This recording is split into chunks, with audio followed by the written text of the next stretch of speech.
목회를 하면서 여러분이 좀 겪어보지 못하는 일들을 많이 겪게 됩니다. 생각보다 이민교포들 가운데서 몰상식한, 상식 이하의 말과 행동을 하시는 분들이 꽤 있습니다. 아주 무례하게 행하는 분들이 있죠. 그런 건 좀 참을 수가 좀 있는데, 더 힘든 거는 목사의 어떤 그 진심을 몰라주고, 목사는 정말 호의를 갖고 성의를 가지고 그 사람을 정말 아끼는 마음으로 대하려고 하는데, 이 진심을 몰라주고 박대하거나 아주 모욕을 주시는 분들도 있습니다. 여러분도 마찬가지라고 생각합니다. 이 세상을 살아가면서 제일 황당하고 당황스러울 때가 여러분의 어떤 호의나 진심을 몰라주고 여러분의 성의를 무시하는 사람을 만날 때, 그때 제일 좀 힘들지 않을까 생각을 합니다. 예를 들면 저거 여러분 나름대로는 그 사람을 생각을 하고 사랑하는 마음으로 정성껏 귀한 선물을 준비해서 줬는데도 불구하고 선물을 아주 우습게 알거나 아니면은 하찮게 여겨서 아예 버린다든지, 아니면은 선물도 다른 사람에게 주는 사람도 있어요. 그것을 내가 알게 될 경우에 정말 그런 사람과는 대화도 하고 싶지 않을 겁니다. 안 그래요? 여러분 다 고상하셔서 괜찮습니까? 그래도? 근데 우리 하나님께서는 우리 인간들과 달리 그런 경우를 끊임없이 당해도 여전히 은혜를, 선물을 주시려고 하시는 분이 우리 하나님이십니다. 은혜라는 말을 쉽게 표현하면 선물이라는 소리예요. 선물. 오늘도 참 죄인들을 사랑하셔서 끊임없이 은혜를 허락하시면서 제발 좀 내한테 오라고, 내 품에 안기라고 초대하시고 초청하시는 우리 하나님이십니다. 그 하나님의 사랑을 좀 받고, 그 하나님의 사랑을 좀 받아들이고, 그렇게 구원을 받으라고 하는 것이죠. 제가 언젠가도 얘기했죠. 다른 사람이 호의로 뭘 좀 주는 것을 갖다가 노하는 사람은 무슨 사람이냐면, 나 당신 거 안 받고 나 당신 안 사랑해, 이런 사람이에요. 저한테 줘보세요. 제가 노한 적 있으자 보세요. 아마 그런 경우가 없을 겁니다. 받는다고 이야기하는 얘기는 내가 주겠다라는 거예요. 안 받겠다는 얘기는 내가 안 주겠다는 얘기죠. 사도 바울이 오늘 본문 1절에서 이렇게 얘기합니다. 우리가 하나님과 함께 일하는 자로서 너희를 권하노니 하나님의 은혜를 헛되이 받지 말라. 한번 따라할까요? 하나님의 은혜를 헛되이 받지 말라. 고린도 교인들 가운데서도 아직도 예수 그리스도를 믿지 않는 사람들이 있었기에, 유대주의자들이 있고 했기 때문에 그들 향하여서 바울이 외치는 겁니다. 자신과 동역자들은 하나님과 함께 일하는 사람들이다. 놀라운 그런 특권을 가지고 그 하나님의 마음을 가지고 그들에게 간절히 권하는데, 제발 하나님이 거저 주시는 이 은혜를, 이 사랑을 헛되이 하지 말라는 겁니다. 이 사랑의 선물을 제발 좀 무시하지 말라는 겁니다. 내버리지 말라는 것. 하나님의 은혜에는, 하나님의 선물에는 두 가지 종류가 있습니다. 하나는 일반 은혜, 일반 은총이라는 선물이 있고, 하나는 특별 은혜, 특별 은총이라는 선물이 있습니다. 일반 은혜는 무엇이냐면 세상 모든 사람에게 다 예외 없이 다 주시는 은혜를 가리키는 겁니다. 예를 들면 햇빛입니다. 햇빛이 믿는 사람들에게만 비춰요? 안 그래요. 안 믿는 사람들에게도 비춥니다. 공기도 마찬가지고, 이 자연도 마찬가지고, 물도 마찬가지고, 어느 누구나에게 다 공통적으로 다 주시는 그것을 우리가 일반 은혜라고 이야기합니다. 그런데 사실 이런 일반 은혜도 헛되이 받는 사람들이 있습니다. 전혀 감사할 줄 모르는 분들 있죠. 네. 당연히 여기거나 아니면 또 이런 걸 어기주하는 사람도 있습니다. 오용하거나 남용하는 사람도 있습니다. 그죠? 똑같은 비를 맞음에도 불구하고 어떤 사람은 비를 맞으면서 하나님의 은혜를 느끼는 사람이 있는가 하면 어떤 사람은 그냥 비 오는구나, 내 몸이 젖는구나, 그 정도로 끝나는 사람들도 있습니다. 근데 오늘 성경에서 이야기하는 하나님의 은혜는 그거 이야기하는 게 아니라 특별한 은혜를 이야기합니다. 하나님의 계시의 말씀의 은혜, 즉 십자가의 복음의 은혜를 이야기하고 있습니다. 교인들 가운데 이 특별한 은혜를 헛되이 받는 사람들이 있다. 아예 복음을 거부하지는 않지만 그렇다고 그걸 온전히 받아들이지도 않는 사람들이 있습니다. 아니면 잘못 받아들인 사람도 있고요. 그거 뭐 그냥 하나님의 사랑이 고상한 이야기 정도로 받아들입니다. 있어도 그만, 없어도 그만. 하나님의 사랑 받아도 그만, 안 받아도 그만. 이 성경 말씀, 이 생명과 죽음을 이야기하는 이 성경 말씀을 그저 도덕책 정도로만 알고 있습니다. 거듭나지 않은 사람이죠. 겉으로는, 형식적으로는 얼마든지 믿는 사람 같이 할 수 있습니다. 똑같이 성경책 들고 예배 드릴 수 있습니다. 그런데 속으로는, 내용적으로는 아닌 분들이죠. 이런 분들은 하나님의 은혜를, 하나님의 선물을 헛되이 받는 것입니다. 그래서 바울이 그런 분들에게 지금 호소를 하고 있습니다. 이사야서 49장 8절 말씀을 인용하면서 2절 말씀을 보시면 가라사대 내가 은혜를 베풀 때에 너를 듣고 구원의 날에 너를 도왔다 하셨으니 보라 지금은 은혜를 받을 만한 때요 보라 지금은 구원의 날이로다 라고 합니다. 이사야서를 인용한 말씀은 이 이사야 예언은 어떤 예언이냐면 이스라엘 백성들이 오랫동안 범죄함을 하나님께 심판을 받아서 남의 나라 바벨론이라는 나라에 포로 생활을 오래 함으로 말미암아 너무나 힘들어했습니다. 마치 우리나라가 일제시대에 일본 식민지 생활을 40년 하면서 힘들었듯이 70년 가까이 되는 이 포로 생활이 힘들어서 이스라엘 백성이 하나님 앞에 외칩니다. 제발 해방시켜 주시고 우리를 독립을 찾게 하시고 우리 본향으로 되돌아가서 살게 해달라고, 자유를 찾게 해달라고 막 부르짖고 외칩니다. 그때 이사야를 통해서 약속을 하십니다. 그렇게 해주겠다고. 이 약속대로 정말 하나님께서는 생각지도 못한 페르시아라고 하는 이방 왕의 마음을 돌이켜서 이스라엘 백성들을 자기 본향으로 돌아가게 합니다. 뿐만 아니라 가서 성전까지 새로 짓게 합니다. 약속을 지켜주셨습니다.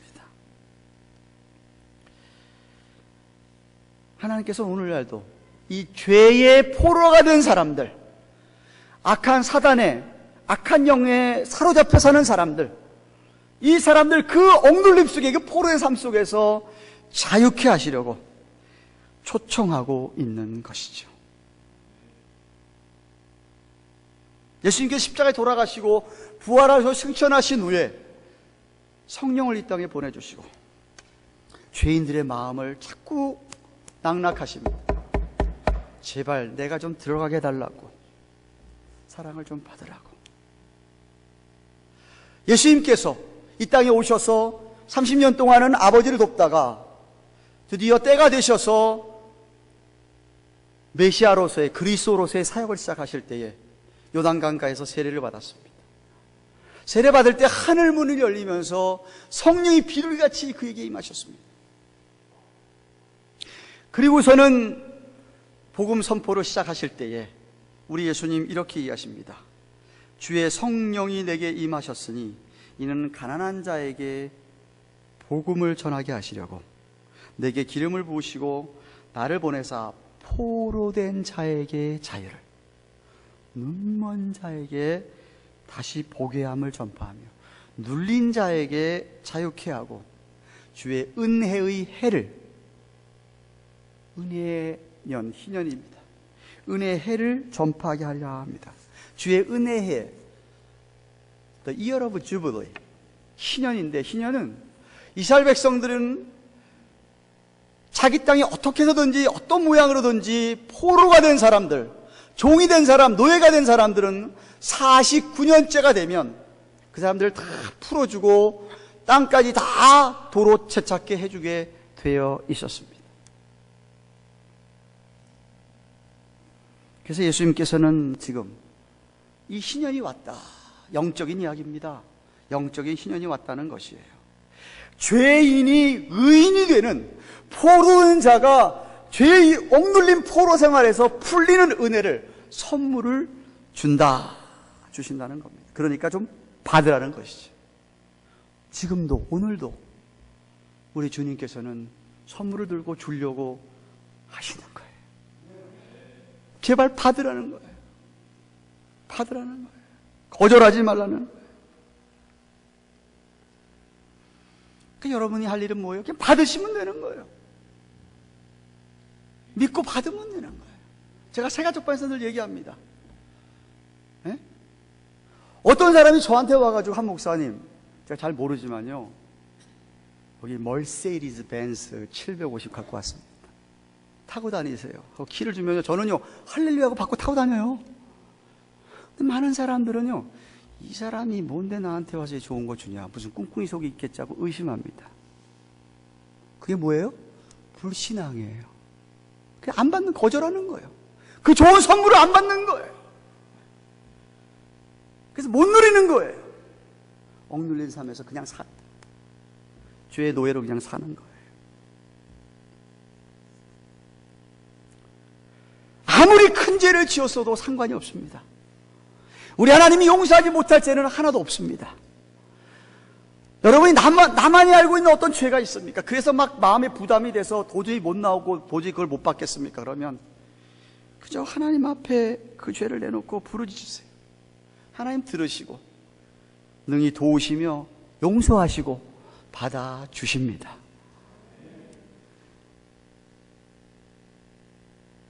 바울이 지금 이 하나님의 마음으로, 제가 지난주에 설교했듯이 화목하게 하는 직책, 이 사신으로서의 그 직책을 잘 감당하려고 애쓰고 있다고 지금 3절 이하에 얘기합니다.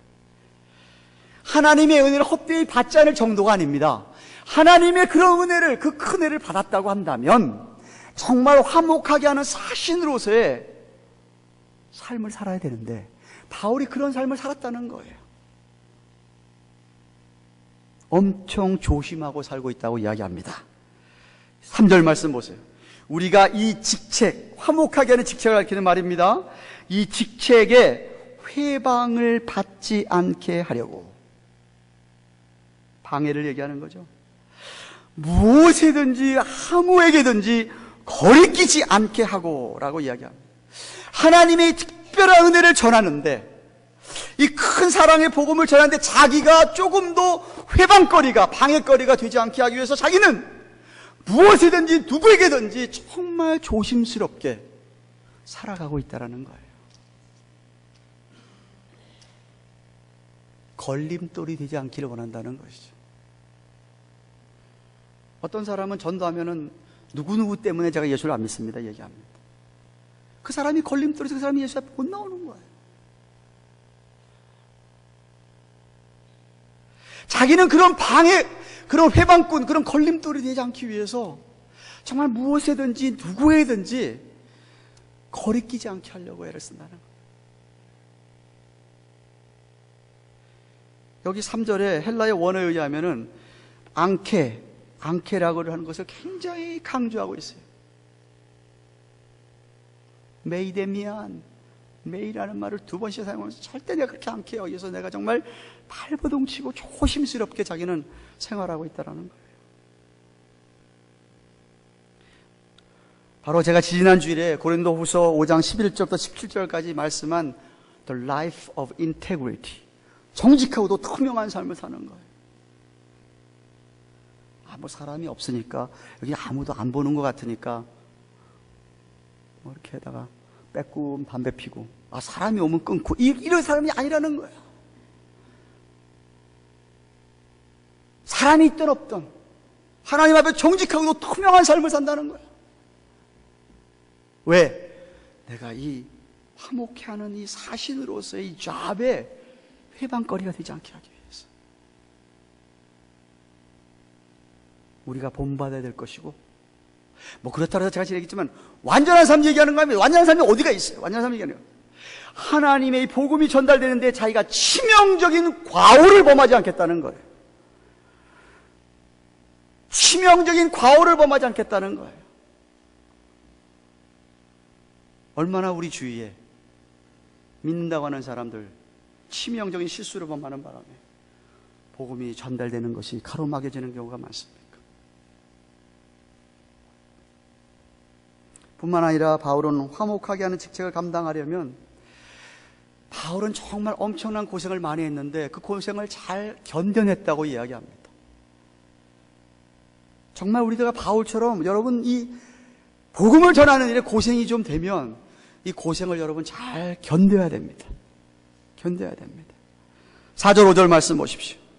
오직 모든 일에 하나님의 일꾼으로 자천하여 많이 견디는 것과 환난과 궁핍과 곤란과 매맞음과 갇힘과 요란하는 것과 수고로움과 자지 못함과 먹지 못함과. 우선은 자기가 모든 일을 함에 있어서 자기는 스스로 자원해서 하나님의 일꾼이 됐다고 이야기합니다. 누가 막 시켜가지고 억지로 강요해서 하나님의 일꾼 된 게 아니라고 이야기합니다. 은혜가 너무 커서 받은 은혜를 헛되지 않게 하기 위해서라도 스스로 자천해서 자기는 하나님의 일꾼이 돼가지고 하나님의 일꾼으로서 일하는 데 오는 고생, 그걸 잘 견뎌냈다. 여기 견딘다라고 하는 헬라어 원어 후포모네라는 단어는요, 이런 의미가 있습니다. 여러분도 노동하고 이민생활 하는데 힘들어서 많은 노동하시는 분 계시죠. 12시간 서서 일하는 분도 계실 겁니다. 힘드시잖아요. 그죠? 그러면 그 막중한 노동을 12시간 다 하고 나서도 그 마지막 시간에도 견딜 때 이 후포모네라는 단어를 사용하는 겁니다.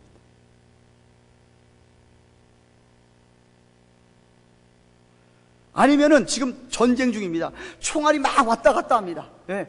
이 정말 언제 죽을지 모릅니다. 죽음이 눈앞에 둔 상황 속에서도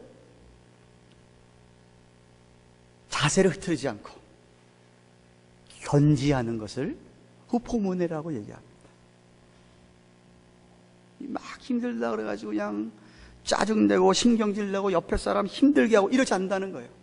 내가 그것을 잘 견딘다라는 거예요. 그게 바로 여기 나오는 많이 견디는 것과 라는 뜻입니다. 왜 그렇게 견디냐? 복음 때문에 한 영혼이라도 더 건져내기 위해서 화목하게 하는 사신이기 때문에 자기는 그렇게 견뎌낸다라고 이야기합니다. 그러면서 그 고생하는 견뎌내는 그 일들을 구체적으로 몇 가지를 얘기하고 있습니다. 9가지인데 처음에 나는 환난, 슬리프시스라고 하는 헬라의 원어의 뜻은 영적, 정신적, 감정적으로 고통받는 것을 말합니다. 궁핍이라고 하는 단어는 일반적으로 어려움다. 왜냐하면 믿는 사람이 세상은 부패했고 타락했기 때문에 믿는 사람이 믿는 말씀대로 살려고 하면 오는 어려움, 일반적인 어려움을 여기 궁핍이라는 단어로 우리나라말로 번역을 했고요. 곤란이라는 말은 이번에 원어에 의해 보니까 빠져나갈 데가 없는 공간에 꽉 갇힌 듯한 느낌, 그런 것을 뜻하는 말입니다. 그러니 생각해 얼마나 정신적인 스트레스가 받았겠습니까? 생각해 보세요. 바울은 이렇게 복음을 전하면서 정신 스트레스를 엄청 받았다는데 불구하고 견뎌냈다라는 거예요. 근데 정신 스트레스뿐만 아니에요. 이 사람은 육체적으로도 뭐라 그랬어요? 매 맞음과 매를 맞기도 했고 갇히기도 했고, 이 요란한 것이라는 헬라의 원어의 뜻은 악한 무리들이 소동을 막 부리는 거예요. 내가 지금 복음을 전하는데 막 소동 와서 조폭들이 와서 행패 부리는 상황을 얘기하는 거예요. 사도행전 보시면 그런 경우가 2-3번 있었어요. 소동 막 부리는 거예요. 그래서 요란한 것이라고 우리말로 번역을 했습니다. 수고로움이라고 하는 것은 내 육신의 한계 갈 때까지 가게끔 노동한 것을 얘기하는 거예요. 또한 자지도 못하고 먹지도 못하고 하는 그런 고생까지 바울이 견뎌냈다라는 거예요. 혹시 여러분들 가운데서 정말 하나님 나라의 복음 위하여 고생하시는 분들 계십니까? 뭐 이민생활 내가 먹고 살기 위해서 고생하는 걸 얘기하는 건 아니고요. 여러분 정말 복음을 위하여, 하나님 나라를 위하여, 이 정말 하나님 화목하여는 사신 일 때문에 내가 여러분이 정말 고생하시는 것 있으시냐는 말씀입니다. 네, 여러분이 어떤 고생을 하는지 알 수 없지만 바울이 당한 것에 비하면, 아니 우리 예수님께서 고난당한 것에 비하면 정말 아무것도 아니지 않겠습니까? 근데 여러분, 내 고생한다고 좀 얘기 좀 마세요. 저 죽겠다고 얘기 좀 마세요. 우리가 하는 고생 정말 아무것도 아니에요. 좀 비교를 해보세요. 비교를. 성경에서 나타난 이런 바울 같은 인물에 좀 비교를 해보시면서 이거 좀 아무것도 아니다 하고 좀 잘 참고 견뎌내시기를 주님의 이름으로 축원합니다. 여러분, 바울은 그렇게 이 어쩔 수 없는 이런 외적인 핍박과 열악한 환경을 잘 견뎌냈을 뿐만 아니라 그 어려움 속에서도 그는 정말 세상과 타협하지 아니하고 능동적으로 적극적으로 살았습니다. 그 6절 7절 말씀이에요. 깨끗함과 지식과 오래 참음과 자비함과 성령의 감화와 거짓 없는 사랑과 진리의 말씀과 하나님의 능력 안에 있어 의의 병기로 좌우하고 라고 이야기합니다. 무슨 말이에요? 바울은 정말 진리의 말씀을 삶으로 번역하고 살았다는 거예요. 여러분, 우리말 번역도 요새는 뭐 개정개혁 비롯해서 뭐 번역이 많이 나왔습니다. 뭐 한 대여섯 가지로 나왔어요. 근데 여러분, 영어는 번역본이 30종류도 넘습니다. 근데 여러분, 생각해 보세요. 여러분이 정말 믿는 사람이라고 한다면요, 여러분의 삶이 성경의 번역본이 돼야 돼요. 여러분을 보는 사람이 성경을 보듯이 봐야 된다 이 말이죠. 여러분 삶을 보면서 한 사람은 이렇게 살아요. 우선 뭐라고 얘기하죠? 깨끗함. 무슨 얘기예요? 영혼이 깨끗했습니다.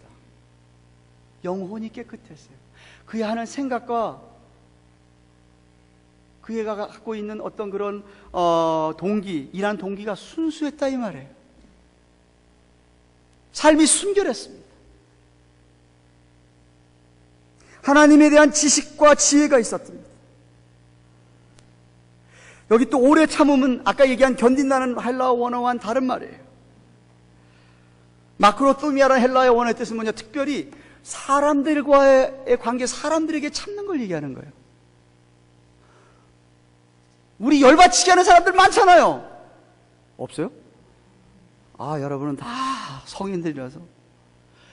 우리 머리 뚜껑 열리게 하는 사람 많은데도 참는 거예요. 참는 거예요. 같이 한바탕 안 하고 참는 거예요.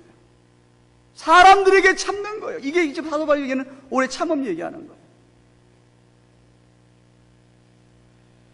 그 다음에 자비함이라고 우리말 번역이 됐는데 번역이 조금 잘못됐습니다. 이 번역은 친절함 혹은 온유함이라는 뜻이에요. 다시 말하면 바울은 하나님의 지식과 지혜로 말하면 사람들을 잘 참고 사람들에게 늘 kind, 친절했다는 거예요. 물론 성령의 감화와 감동이 없다면, 성령의 인도하심이 없다면 그런 삶이 불가능하겠죠. 그래서 성령의 감화와 또한 거짓이 없는 순수한 사랑으로, 아가페 사랑으로 자신의 삶을 희생하는 그런 것으로 살면서 정말 복음을 붙들고 하나님의 능력을 의지하면서 좌우에 오른편 왼편 손에다가 의의 병기를 붙들었다. 이 의의 병기를 사용했다. 고린도서 10장 3절 4절에 보니까 우리가 육체에 있어 행하지만 육체대로 싸우지 않는다. 내 성질대로, 내 기질대로, 내 정욕대로 싸우지 않고 우리의 싸우는 병기는 육체에 속한 것이 아니라 오직 하나님 앞에서 견고한 진을 파하는 강력이라. 이게 의의 병기예요. 이게 의의 병기. 에베소서 6장에서 얘기하는 하나님의 전신갑주를 입고 그것 가지고 싸웠다. 누구와? 사단들과 마귀들의 세력들과 악한 영들의 세력들과 한 사람이라도 예수 못 믿게 하려고 하는 그 세력들과 자기는 싸웠다 라고 이야기합니다.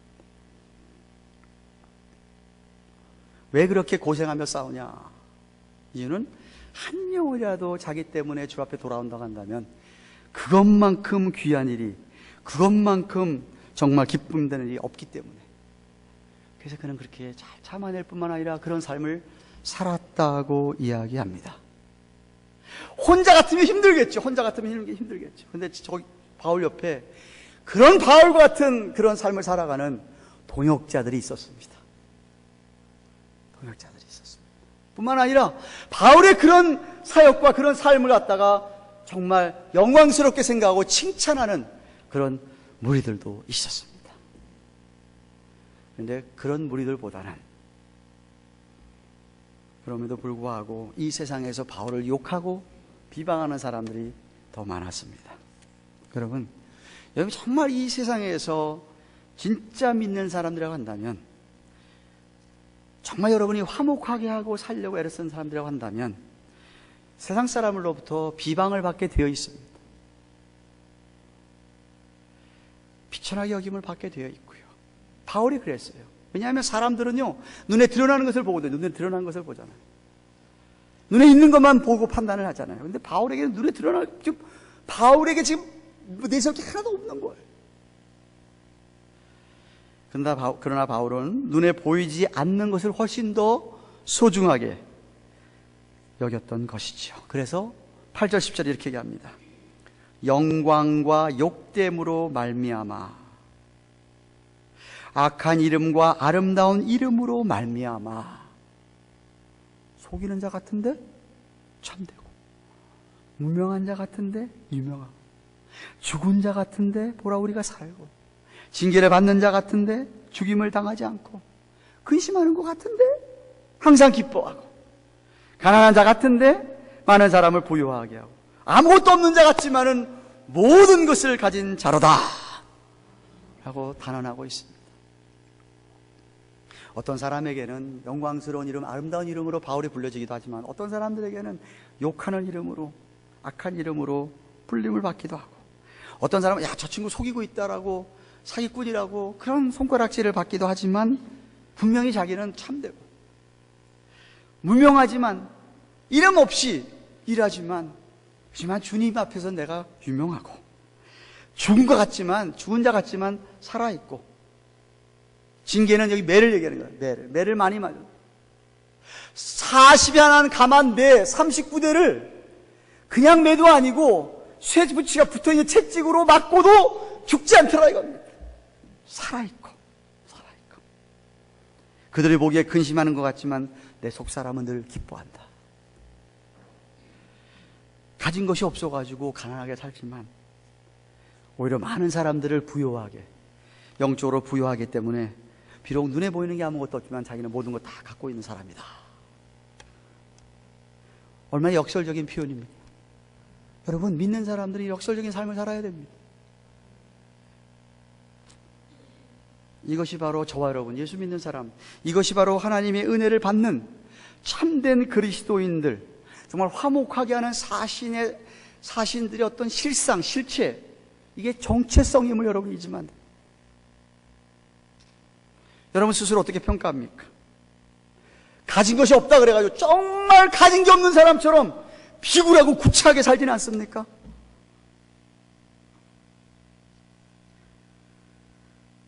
근심하는 것 같은데, 정말 우리 근심 안 하죠. 근심하는 것 같은데 정말 보니까 이건 맨날 근심만 먹고 살아요.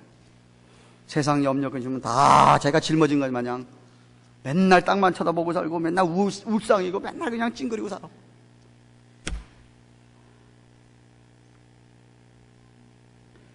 정말 죽을 지경이야. 이민 생활이 힘들지 쉬운 게 어디가 있어요. 힘들죠. 저도 힘든 거 다 해봤어요. 힘들어요. 근데 힘들다고 정말 힘들어 죽겠다 혹시 이렇게 살지는 않습니까? 아니, 세상 사람들이 여러분이 그렇게 말한다 하더라도 여러분은 잠깐만, but 당신 보기엔 내가 가난한 사람처럼 보이냐? 내가 부자다 이럴 수 있어야 될 거 아니에요. 네가 왜 부자냐고. 우리 아버지가 부자니까 부자지.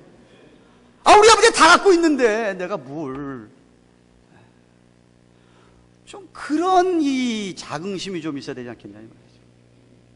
근심 걱정하는 것 같아. 아니 뭐 우리라고 근심 걱정 안 하겠어요? 근데 근심 걱정은 잠깐이야, 잠깐. 속에는 기쁨이 있어야 돼. 바울 얘기가 지금 그 얘기하는 거예요.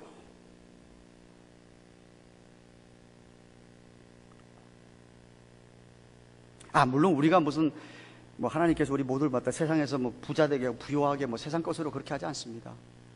근데 우리의 영적으로 하나님께서 우리를 부유하게 하셔요. 심령이 부유하게 하신다는 거예요. 아니 여러분, 나 아무것도 부럽지 않은데 뭐가 어느 누가 시비 걸어?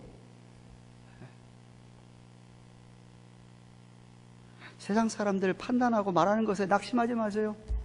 세상 사람들 판단보다 더 중요한 게 누구 판단이에요? 하나님의 판단 아니겠어요? 세상 사람들 뭐 얘기하는 거 가지고 신경 쓰지 마세요. 세상 사람들 때때로 확실하게 좀 분명한 말 할 때도 있어요. 하나님 그 사람 살면서 우리에게 교훈 껴들지, 그런 건 잘 새겨야지. 내가 그건 얘기하고 있는 게 아니에요. 사랑하는 여러분, 말씀 맺습니다.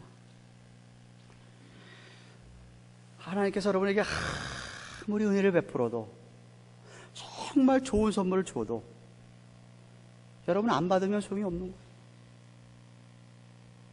받아들이지 않으면 문성이 있어요, 그 선물이. 잘못 받아들이면 또 어떻게 해?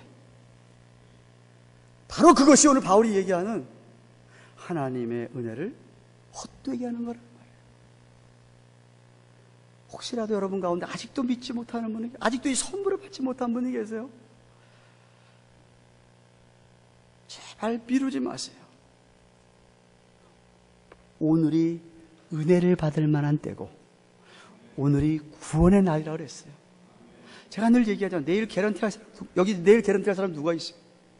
한 목사 내일 죽을지 어떻게 알아? 아무도 모르는 거예요. 갈 수 있는 거 아니에요. 아니 세상에 필리핀에서 비행기 떠가지고 북경으로 가던 비행기가 어느 날 사라질지 누가 알았어? 한순간에 사라지잖아요. 거기 탔던 사람들이 사라질 줄 알고 탔겠어요? 어떻게 하냐 이 말이에요, 여러분. 내일을 기회가 있을 때 기회를 잡으셔야 된다. 이거 선물을 주시는데 왜 안 받아? 왜 안 받는 거야 도대체?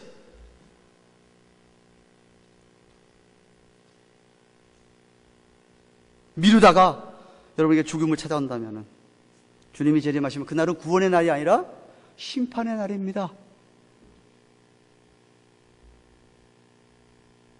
그래서 우리 믿는 자들이 할 일이 있어요. 화목하게 하는 사신들이 할 일이 있어요. 우리가 할 일이 바울처럼 살아가야 되는 거예요. 좀 고생스러워도 견딜 수 있어야 돼요. 견뎌내셔야 되지. 은혜가 헛되지 않는 거 아니겠어요? 은혜를 받았음에도 견디지 못하면 그 은혜가 무슨 소용이 있어요? 견뎌내셔야지. 정신적으로, 육체적으로, 감정적으로 온갖 그런 고통을 받기도 하고 때로는 그냥 육체적으로도 힘들 때가 있을지 몰라요. 그래도 여러분, 우리는 하나님의 마음을 품고 깨끗하게, 순결하게, 순수하게, 의롭게 살아야 합니다. 절대로 여러분은 복음이 전달되는 데에 걸림돌이 되지 마십시오. 회방꾼이 되지 마십시오. 여기서 말하면 회방꾼이 막 회방하는 그런 회방꾼 얘기하는 거 아니에요.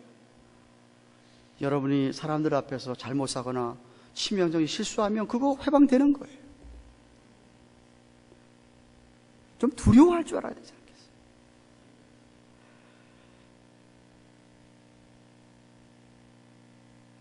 여러분은 디딤돌이 되기를 축원합니다.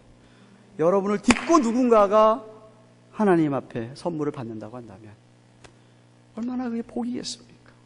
여러분이 좋은 걸 받았다면 좋은 걸 좀 나눠줄 수 있어야지. 좋은 거 있는 사람이 안 나눠줘요? 좋은 게 아니니까 안 나누지. 좋다면 왜 안 나누겠어? 에? 결혼을 하고 남편한테 2캐럿짜리 다이아몬드 받아주면 이렇게 안 하고 다니겠어? 이렇게 좀 보라고. 좀 봐줘. 이거 좀 봐. 그렇게 안 하겠어? 좋은 거 받았는데 안 좋다고 생각하니까 안 자랑하지.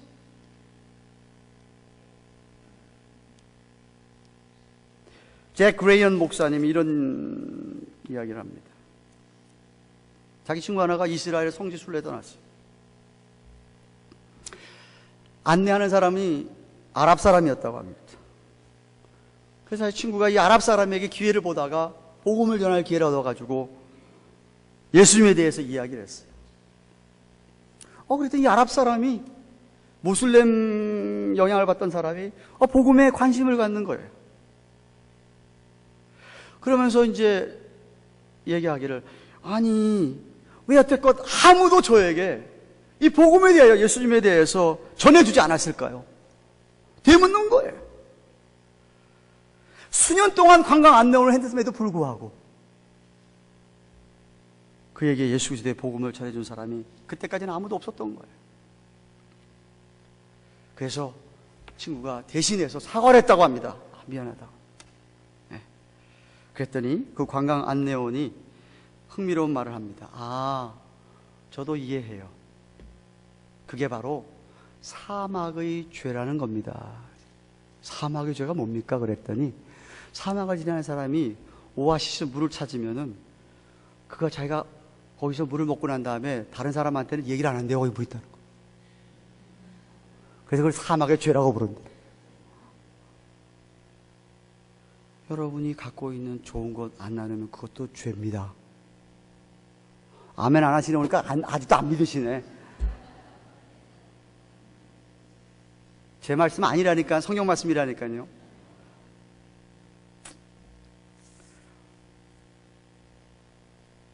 잊지 마십시오. 저와 여러분들은 하나님의 큰 은혜를 입고 사는 자들입니다. 세상 사람들 눈에 보기에는 우리가 초라하고 가난하고 보잘것없고 근심하는 것 같고 이렇게 그래도 아니면 죽을 것 같은 사람이 같이 보일지 몰라도 우리는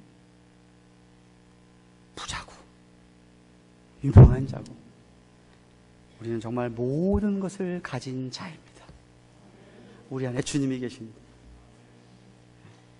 아니 죽어도 다시 살 자들 아니에요. 죽어도 다시 살 자들 아니에요. 그럼 여러분들은 주님 오시는 그날까지, 주님 부르시는 그날까지 정말 주님은 그 기쁨과 평강을 누리며 계속해서 하나님의 은혜를 선물을 나눠주는 자들이 되기를 주님의 이름으로 축원합니다.